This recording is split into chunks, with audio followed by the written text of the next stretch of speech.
নমস্কার বন্ধুরা, কেমন আছো তোমরা সবাই? আমি প্রিয়া। আমার নতুন আরেকটি ছোট্ট ভিডিওতে তোমাদের সকলকে স্বাগত জানাই। আমরা তো আগের দিন এসেছিলাম, তোমাদের আগে ভিডিওতে দেখতেই পেয়েছো। সেদিন ছিল গণেশ চতুর্থী। সেদিন তো আর ঠাকুর দেখতে বেরোনো হয়নি, পরের দিনে ঠাকুর দেখতে বেরিয়েছিলাম। আর দেখো, আমাদের ইসলামপুরে কলেজের মাঠে কত বড় একটা গণেশ ঠাকুর নিয়ে এসছে। প্রতি বছরই বড় ঠাকুর নিয়ে আসে।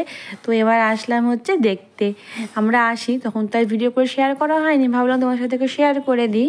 আর এখানে আমরা তিনজনে একটু ফটো তুলে নিচ্ছিলাম। আর দেখো কত বড় না, অনেক বড়। তোমরা হয়তো ফোনে বুঝতে পারছো না, কিন্তু অনেকটাই বড়।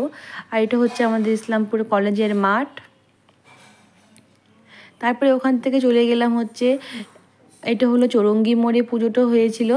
আর দেখো এই ঠাকুরটাও কিন্তু ভীষণ সুন্দর ছিল, আর ভিতরটা খুব সুন্দর করে সাজিয়েছে। মানে গণেশ পুজো না হলে তো পুজো শুরু হয় না, সেজন্য গণেশ পুজোতেই সমস্ত কিছু শুরু হয়। কারণ মা দুর্গার সব থেকে ছোটো সন্তান আর প্রিয় সন্তান হচ্ছে গণেশ ঠাকুর। সব সন্তানই প্রিয়, কিন্তু গণেশ ঠাকুর একটু বেশি প্রিয়।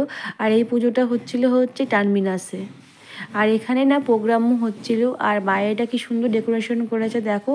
আর ভিতরে অনেক ছোটো ছোটো বাটারফ্লাই দিয়ে ডেকোরেশন করেছিল। ডেকোরেশনটা কিন্তু খুব সুন্দর হয়েছিল, ভাবলাম তোমাদের সাথে একটু শেয়ার করে দিই।